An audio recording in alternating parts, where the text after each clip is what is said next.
The regular season of college basketball is over, which kind of means the freshman year is over, right? It's time to get going. Welcome into the Sporting News Studios. I'm Tom Vandervoort with our college basketball writer, Ryan Fagan. So we did have a bunch of freshmen come in this year, as we always do, a lot of them with a lot of notoriety. And now we have the Sporting News Freshman of the Year and All-Freshman team this year. First, let's just talk about the guy that we have as the Freshman of the Year, Marcus Smart of Oklahoma State.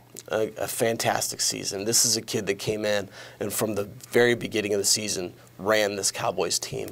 You know, they've got veterans, guys like Markel Brown, LeBron Nash, a bunch of other players who have been there for a while. Marcus Smart is the leader of this team, and there's no question about that. He's what makes them go. He's the guy that gets the ball in clutch time. And the thing about Smart that's so impressive is he affects every aspect of the game. You know, he's averaging 3 steals a game, even though he's not the quickest player. You know, he's averaging, a bunch of rebounds, a bunch of assists, because he's everywhere. He is in every element of the game. And you have to watch an Oklahoma State game to see what he does. And once you do that, everybody agrees this kid is amazing. Yeah, and it is a different thing to come in. You know, some guys come in and they do what they do. You know, they do their thing and they do it well. But to be a catalyst for the entire team is sort of an extra order of difficulty, I think. Yeah, I mean, it's just, it really has been amazing to watch what he's done on a consistent basis. And he's made mistakes. You know, he turns the ball over a little bit too much. But when you look at the total package and what he's made Oklahoma State, which is a team that probably would have been in the bubble range, to a team that's a solid 4, 5, 6 seed in the tournament. It's been pretty impressive. Now, when you think about the most hyped guys coming into the season, I think of Shabazz Muhammad and Nerlens Noel. Talk about their season. I think they played well, both of them. Talk about each of those guys. Muhammad's a guy, I think, the most impressive part of his game is he's been a better long-distance shooter than I think a lot of people thought he was. He's been above 40% for most of the year. He's the guy that takes the big shots. You know, UCLA went through some ups and downs. They lost to Cal Poly early in the year. Everyone was ready to write him off. They wind up winning the Pac-10 regular season title, which is a tribute to the guys like Muhammad and what he's done.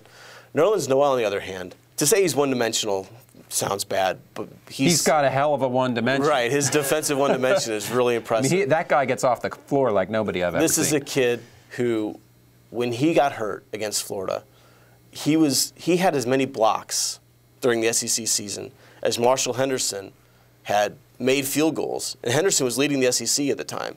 That's an unbelievable stat. Unbelievable. And even though people are just not used to that. Right. I mean, they're just not used to his ability to do that. Not that level. It's too good, so they take their normal shot, and it's like, oh.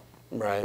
And even though he only played 24 games, that's some people might leave him off some all-freshman lists. He still played 2/3 of the season, and what he did in those 2/3 of the season was enough to be on the Sporting News first team. Now, there's so much talk about one and done in college basketball. I mean, when you look at this list, I mean, which guys are going to be back for their sophomore year?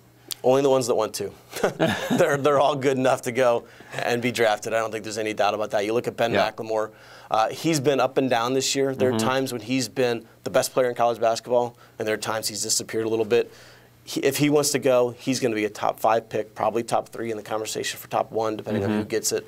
All these guys absolutely could make the jump if they wanted to. And do we think they all are, or are we not sure about some? I mean, Noel obviously has an injury. He's got to think about that. I'm pretty sure Muhammad's going to come out.